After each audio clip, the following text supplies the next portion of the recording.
Hey YouTube, and welcome to episode 2 of Meta Assassins, a podcast dedicated to the modern format and news about such. Now, I had wanted to wait until I could get somebody else to come on and banter back and forth with. I had a few people want to, but there's some time zone issues. They're in different time zones, so I'm working on that. But there's just too much going on right now in Modern, and it needs to be talked about. So we're going to start with GP Kobe. There was some interesting results for GP Kobe. There's been some huge changes in the standard block structure format that need to be talked about, like pretty much immediately. And I want to go over a few cards as well for Modern. So that'll be the scope of the show today. I'm going to go over the cards. I'm going to go over are the Jaces of Modern. We're going to talk about all the Jaces that are legal in Modern, where they apply, what their pros and cons are. So that's the scope of what we're doing today. So we got a lot to get to, obviously. So I'm going to jump right in. GP Kobe is done, and the top 8 was a shocker to a lot of people. We see not one but 2 burn lists in the top 8, and one of them takes the whole thing. That is pretty amazing. I mean, it's not a huge shock because of one thing. Everyone was expecting to see a lot of black, green, X, Juns, Junks, etc., black, greens. They were expecting to see this, so our top 8 is really a pretty good slice of what decks can have a pretty, solid chance of beating that. Burn takes it to black, green, or Jund or whatever. They take it to them by racing them, because Jund and Burn and black, green, they take a huge amount of damage from their mana base, and that makes them extremely vulnerable to a fast tactic like Burn.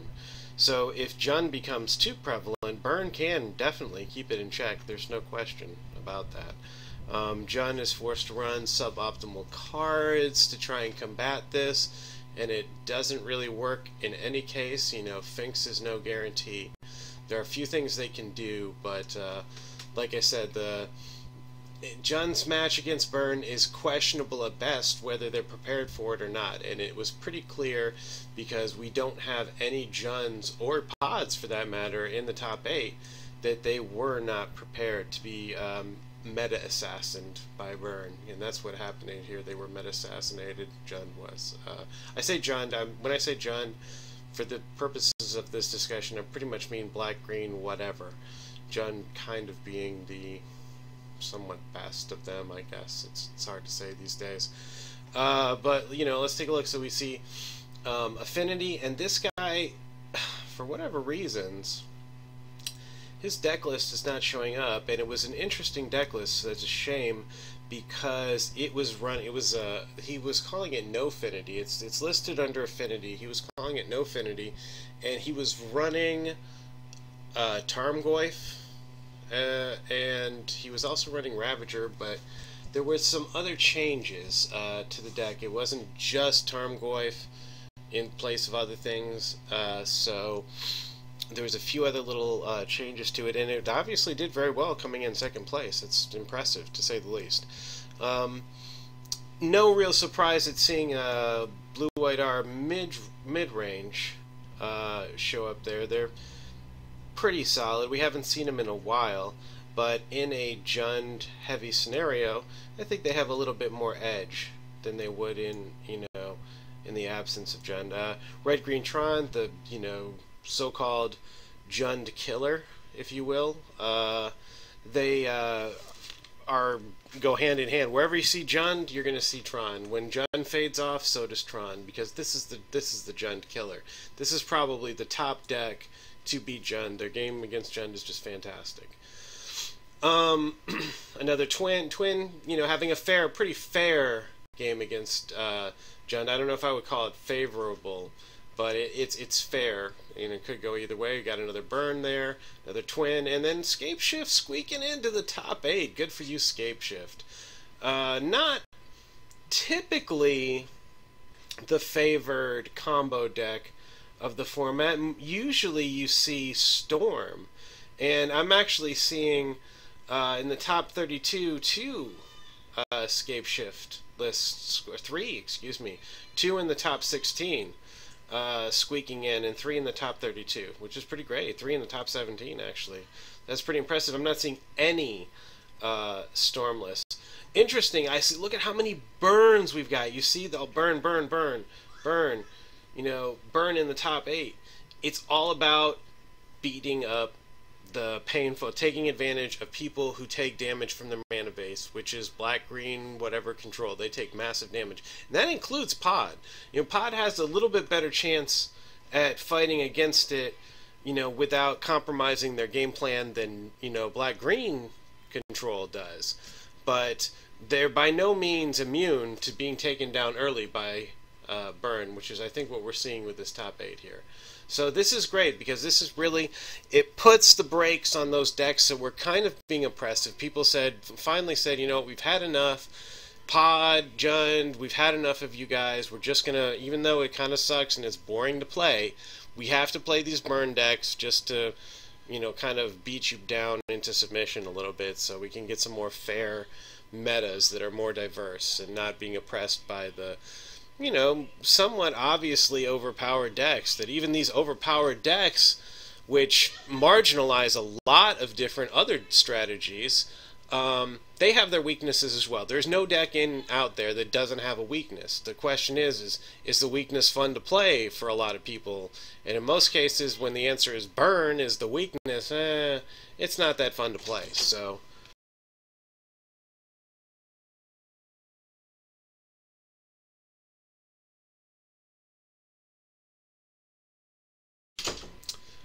sorry about that, guys. I don't know what I hit there. Okay, so in any case, so burn is, you know, when burn is the answer to your question of what should I play, a lot of people don't want to play it, but it finally became obvious that burn needed to keep some other decks in check. So I think what we're going to see going forward in the future here is a more diverse meta, which is really great. So that's pretty interesting. Those are great results. So I'm always happy to see things get mixed up. I love diverse meta. I think we're seeing more and more of that. Alright, so that's GP Kobe. Let's talk about, there'll be links to this and the deck lists in the description of this video, so check it out there. So this, guys, is the next topic, the changing of the standard rotation cycle as well as the core set. This is major changes. This is probably the biggest change we've seen to the Magic library, if you will, the Magic card pool, pretty much altogether. I can't recall them making a big change like this in ever. This is like pretty much the biggest change. So what we have here is, instead, they're getting rid of the 3 blocks for a standard cycle, a set. It's no longer going to be 3 blocks. It's going to be 2 blocks, but there's going to be 2 per year, and the core is gone. So we were normally getting 4 sets per year, 3 from 1 block and a core. Now what we're going to get is 2 blocks and no core. So the same amount of sets per year, but more blocks per year. So the awesome part about this is that it really opens up some design space. They had a big problem with the core set. The main problem with the core set is that it kind of lacked identity. Is it supposed to be a set that new players are to use and refer to? Or is it supposed to be a set that, you know, it's a staple set that veteran players can, you know, use as the main, you know, as a main block when they're building their decks for standard? You know, where is it supposed to be? So what they said is, forget that. We're gonna create a new product that has an appeal to new players only, and they're going to call that Magic Origins. Apparently it's going to be some new product that may or may not impact Magic the Gathering, the real game. But in any case, they're getting away. The core set had some identity problems. You can tell the last, ever since M10, when they tried to print new cards in the core set, and the core wasn't just straight reprints. They've been trying. It's essentially been its own set. We've had some reprints, but it seems like it's more and more new cards. So they've been kind of transitioning over to that anyway. So it sort of just fills right in the gap here with what they're doing. And the other big problem, the other big reason that they're doing that is not only because the core set has an identity problem, it's because the third set of any block is a pain in the ass for them. They have to put enough power into the thing to make it draftable by itself, which is historically caused problems because it makes getting, it makes these sets difficult to design from a design standpoint. It has to, repeat the mechanics of the first two blocks, especially the first block, and keep it fresh, keep it draftable by itself. It's a pain in the butt to design for.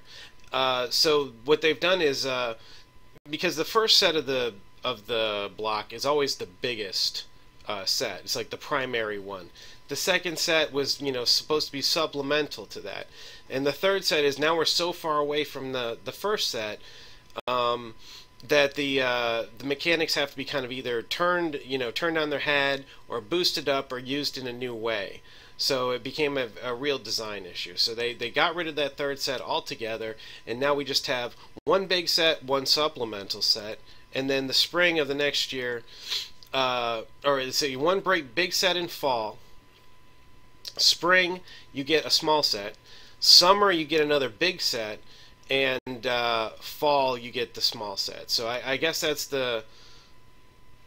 I'm not sure exactly when they're putting the sets. Fall and spring sets. So I guess first set of each block will be the fall and spring sets. Okay, so it's going to go spring, summer, fall, winter. That's how it's going to go. Okay, so spring, summer, fall, winter, and then so you've still got big set in the fall like you are normally used to, and then we have another big set in the spring, which is pretty good because that big set was where the old third block set used to be. So this is just a straight upgrade.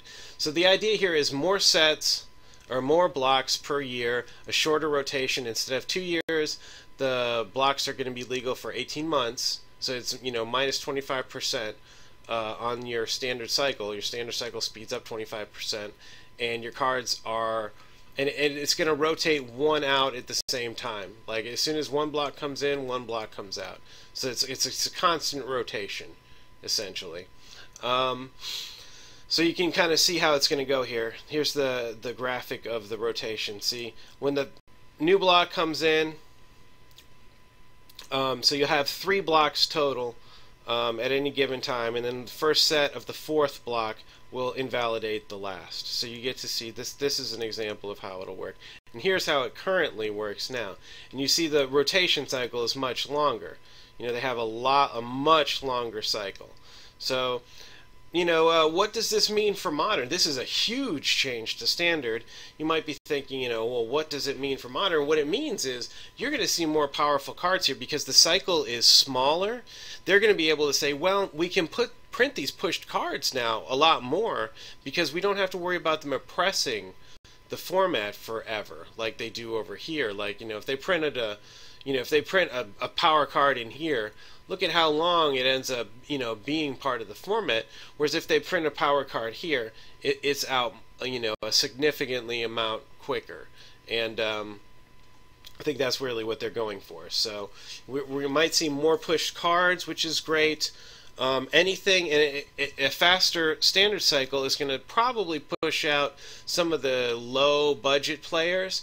Those low budget players that still want to play might start looking at Modern. I could see, for the people with money that play Standard, they don't care. They like the constant flow of new cards. It doesn't matter to them. They're going to spend that money anyway.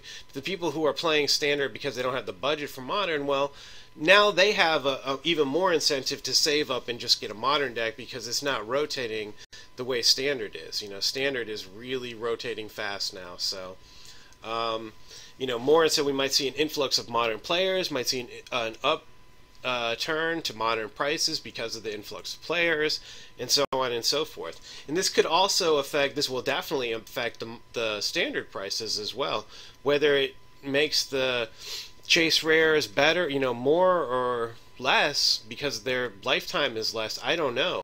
I would think, if anything, it would make it more valuable. So we'll see how that goes. There's no real way to tell until we see what the cards themselves are. So that's pretty much, that's huge news. So we're let's move on to some card discussion. Sorry, my cat's going crazy. So let's talk about the 4 Jaces of Modern. These are the 4 Jaces that are legal in Modern. Jace, obviously, Jace Beleren, the Planeswalker, originally started here as Baby Jace, as some people call him, Jace Beleren. He's the 3CC, and the one that's not legal is the most important one is Jace the Mind Sculptor. Okay, Jace has been banned in Modern. He's within the card pool, technically speaking, but he's just too powerful, and he's never coming back. They've said it on multiple occasions. Him and Stoneforge Mystic, just forget about it. They're not even on the table for discussion. They're just too powerful. So these are what we have left, so let's talk about them. I'm going to start out here with, what I call Baby Jace. A lot of people call him Baby Jace, just regular Jace Beleren. He's the 3CC. I think he's way more playable than people give him credit for. I think that people try and, when they look at him, they only see his ult. And his ult really only applies to a mill strategy. So they think that the card itself is unplayable outside of a mill strategy, but this is false, I think. Certainly it has a place in a mill strategy and could definitely work there, but I think the card advantage alone, this is a pure card advantage engine. And you can create some real card advantage here with his -1 and his +2. He comes into play, he -1s, he -1s again the next turn, and then he +2s. You've drawn 3 cards off of it, and your opponent's only drawn 1, and you're ready to draw 2 more. So you could get maximize it out to a total of 5 cards in your favor versus 1 in theirs. Unless they devote resources to kill it, or if they have that capability, you may have control of the game at that point, or before then.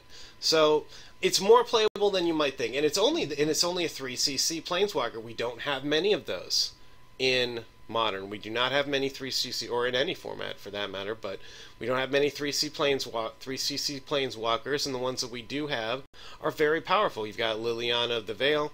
You've got Domri Raid, you've got Jace Beleren, there's a few others, there's a White Ajani, but he's right up there. I mean, and the main thing is his casting cost, guys. Modern is not as fast as Legacy, but we need, for Planeswalkers especially, they either have to be really strong at 4CC or decently powerful at 3CC. Create something tangible immediately, and I think he does fit that bill. You get some immediate card advantage out of him, and he creates something for your opponents to deal with, or face getting overrun with card advantage in the same way that Dark Confident Bob can do for black. We see that with that capability here. So my final verdict on Jace Beleren, he's underrated. I think he's very playable in the format, even outside of mill strategies. I think he's underplayed in general. Any deck running blue control, looking to go long with the game, can consider this card for sure, and not be crazy. All right, so moving on. Jace, Architect of Thought, probably the overall best Jace legal in the format. This is the closest thing they've come in power level to the Mind Sculptor at 4CC, or at any CC with a Jace. His +1 is not completely useless. It's okay. It does go a little, it does a little bit in the way of protecting himself. So Each creature that attacks gets -1, -0. So he does protect himself a little bit with his +1, which is good. His -2 is really great. His -2 is essentially you draw 2 cards, but you're going to draw 2 cards if you want for sure. But what happens is you reveal 3, your opponent splits them up into 2 piles, and you pick one. So you can always pick the card with the pile with 2 cards if you want, but in theory, the best card will be by itself. But that is a really great -2. So it comes into play -2, and you can -2 him again. And even if that's all you ever got out of him, it'd be a pretty good bargain. The effect is almost worth 4 CC on its own. Maybe not quite, but it's worth something for sure. And especially with the fact that you have the Planeswalker on the table that's a constant threat to build up every turn. Now, the ult is really great. I think the ult is what sort of cements his place here, because it's a universal ult in that you can get a win off of the ult, and it's not so narrow that it only fits into one particular strategy here. So you play a card from your deck for free, so you would assume that any deck running this would have some card in there to take great advantage of his ult, and you can look through your opponent's deck and do the same thing. So that's pretty powerful, really. So I would say overall, and you'll see him played in some various strategies, not necessarily dedicated to Planeswalkers, Super Friend style, but he sees play here and there in blue, white, red strategies, or blue, black strategies. You see some strategies that will use him, but not too much. But again, I think a playable card. It fits here. It makes sense. He's got abilities that aren't pigeonholed into a specific strategy, unlike some of the other Planeswalkers named Jace. Okay, so moving on. So this is the brand new one. Jace the Living Guild Pack just came out in M15. I think this is probably the least playable of all the Jaces in Modern. His +1 is awful. God, it is just terrible. Look at the top 2 cards. Put one of them into your graveyard. If you could put one into your hand and one into your graveyard, I'd say this would be one of the more playable ones. But because you're only putting one, you're really just like kind of forced to, it's like a bad scry 2. +1 is a bad scry 2 for 4 mana. That's just not gonna cut it in Modern. His -3 is good. He's got the Mind Sculptor's -3, which is good, but not with that junky +1. His ult is it's good, but it's by no means game finishing, making him pretty much the most lackluster Jace of the pack. Cool picture, but not much more than that. He's not going to make it in Modern. He's not strong enough. Finishing up here, the Memory Adept, Jace the Memory Adept, is playable in Modern, but he is completely linear. He's only really playable in a dedicated mill strategy, and those strategies are fringe at best. So he's like fringe for a fringe strategy. So playable, he's definitely an outlier, and he's really only used in a mill strategy for his 0, which usually ends the game within 1 or 2 turns once he hits the deck. So yeah, not great. Nothing to get excited about here in Modern. So the ultimate conclusion is that the Baby Jace, underrated, and I think way more playable than people get him credit for. And the Architect of Thought, people see it. People see him.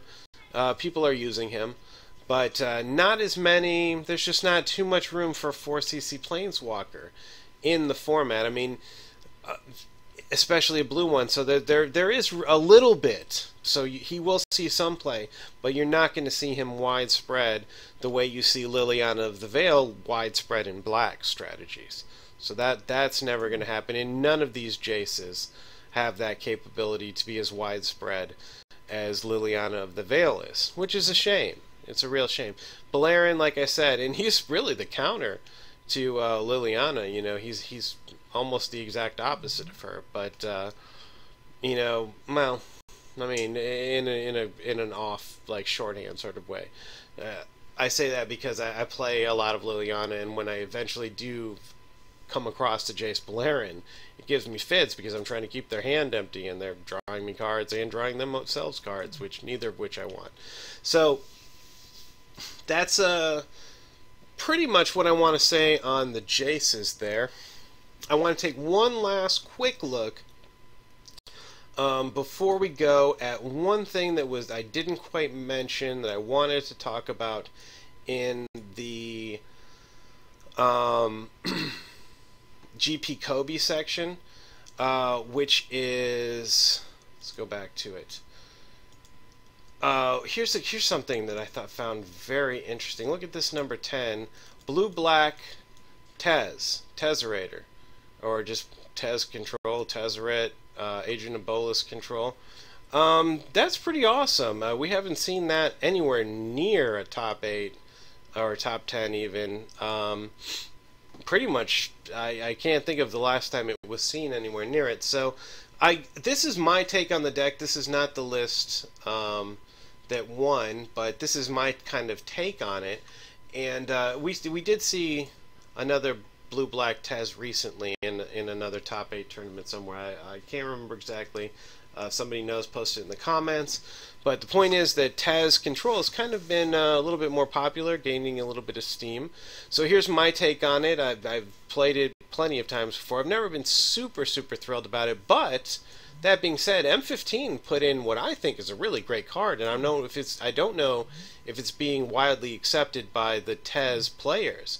But in Soul Artifact is a very playable card in not only in Infinity, but in any deck where you're running a lot of artifacts for whatever reason. It doesn't have to be Infinity, or Affinity, I should say.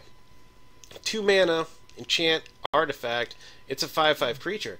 That puts it, especially in a deck like this where I'm running main deck a lot of toolbox type answers to various decks that I'm expecting to face. Well, now I can play those, and whether they answer the deck I'm currently facing or not, they happen to be a threat because they're beating you down as a 5/5. And while they're dealing with that, you're ramping up to your Lily, and then eventually your Tezzeret, and you know you've got your finishers and Wormcoil. But Tezzeret, his -1 is the same as in Soul Artifact. So you're attacking them on multiple fronts. Like, this is kind of like a free Tezz ult, kind of, or free Tezz -1, at 2 mana. So, and plus the deck is based in blue and black, so you've got great removal options and sideboard options, and of course discard as well. So that's just my take on it. This is by no means to be considered a pro list. I am a pretty good deck builder, so if you're interested in my list or my take on blue-black Tezz, just post in the comments and we'll talk about it more. So I wanted to get somebody, if anybody out there has a rebuttal to my Wafo top Esper list that wants to come on the show, feel free. If anybody out there wants to rebut anything I say on any segment of the show, please come and feel free to talk about it. So that's my show for today. I appreciate you guys watching. Please thumbs up and subscribe and share the video. I'm trying to get as many views on these videos, these first early videos, as I can. I'm working on different places to advertise as we speak.